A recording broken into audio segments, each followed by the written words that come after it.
What a week for Rick Pitino. At the beginning of this week, he was inducted into the Nye Smith Basketball Hall of Fame.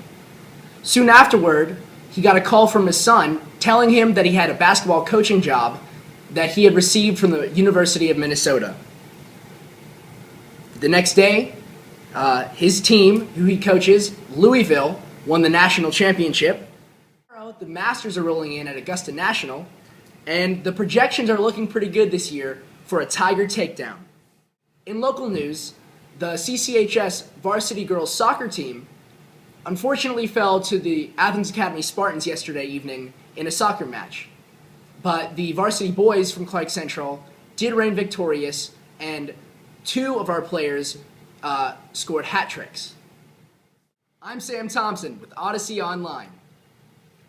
This coming fall, there's a debate whether the outgoing players on the UGA offense and defense will make a huge impact on how the team fares this coming season. Here to debate whether the offense or the defense shall be performing better this season is guest writer Kevin Mobley and sports editor Chad Rim. Hi, my name is Chad Rim. I'd first like to start off with my argument to Kevin. Go Louisville Cards. I picked them last debate. I don't want to brag or anything, but that's just the way it rolls, Kevin. You'll get them next time.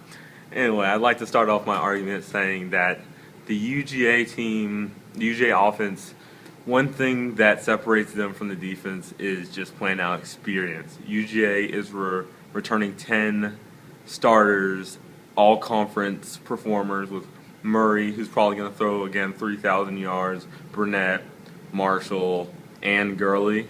So just my main argument is going to be experience. What does the defensive line, who lost 10 starters, what are they going to bring to the table that's not this great offense that UGA is going to present? Okay, so first off, Chad, I'd like to say that I know you pointed out Gurley and Marshall both as the running backs. Can't have two running backs. I wish Bobo would run that offense, but can't run that. So with the defense, what I see, last year with last year's defense, they didn't live up to the hype.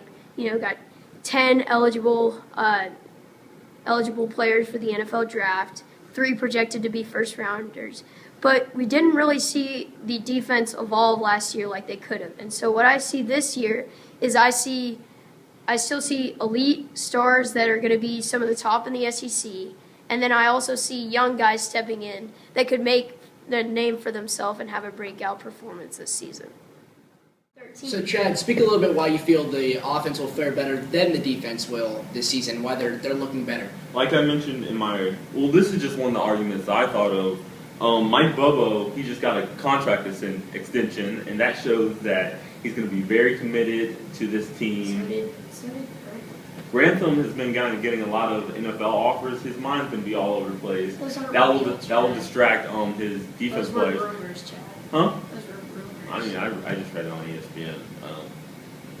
Might be a rumor. It doesn't really matter to this point. Where Georgia returned 10 starters. Georgia had one of the best offenses in the country. So if they're returning these players again, I'd much rather have these starters return who made it to the SEC championship than a defense who lost all these star players like Jarvis Jones. Okay, but they didn't perform together as a unit last year. The only 2 times that we saw them actually perform were against Florida, where they saved the offense's butt, and then also against Auburn, where it was a great game that they played. You're using these players from last year, and last time I checked, these players left. So hold on, Chad. Kevin, bring it back a little bit. Why do you feel that the freshmen coming on, or the transfer players that are coming onto the field for Georgia for the first time, and why you feel that they're going to do better as a team than the offense will? Well, first off, Chad, it starts with recruiting. As we've seen, Alabama has won 3 of the last 4 national championships because Alabama recruits as one of the elite teams in the country. They get athletes. So with this incoming recruiting class for Georgia, they have 19 players coming in on defense. 12 of those are 4 stars by ESPN. 8 of those are in the ESPN 150 top players, and the other 4 are in the junior college 100 by ESPN. And so what I see is, first off, let's break it down. I see in the secondary, I see young guys stepping up. So I see Trey Matthews stepping in at the free safety position, and he's a big hitter. You know, he's been talked about in practices as a guy that's going to step up and could have a breakout season this year. On the defensive line, they've got 6 or 7 guys in the rotation. But you're basing this off of breakout. So essentially, you feel that these guys, because they're top ranked, they're the top ranked guys coming out. They're ranked highly by ESPN. They're ranked highly by the junior college ranking. So additionally, you feel that if they come in, they'll do better than the old veterans who've proven themselves in the past. I'm just saying, and the audience might agree, that I'd much rather have one of the best quarterbacks in the country, Andy Murray.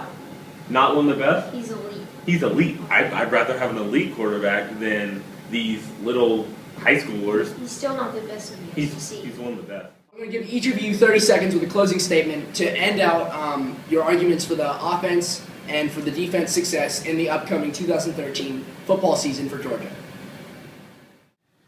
I think the argument of experience is just way bigger than let's hope for these players to be good. Even though, yes, ESPN does rank them, give them 4 stars, I don't really care, to be honest. I'd much rather have these players such as, why can't I remember his name? Aaron Murray balling out 3,000 yards, probably going to get it last year, probably going to get it next year. So I'd much rather have this guy than some unknown defensive player. Okay, so we know about Georgia's defense last year. You know, great names such as Jarvis Jones, John Jenkins, Alec Ogletree, but they did not perform nearly close to the level that they should have been playing last year. When you talk about the guys coming in, you know, like I said, 12 4-stars in ESPN. There's a lot of promise, and I see young guys competing for spots. I see depth, you know, maybe some guys that got overlooked because of, you know, the big name guys that were on the defense last year. And last but certainly not least, I see the freshmen coming in that I think could all have breakout years this year.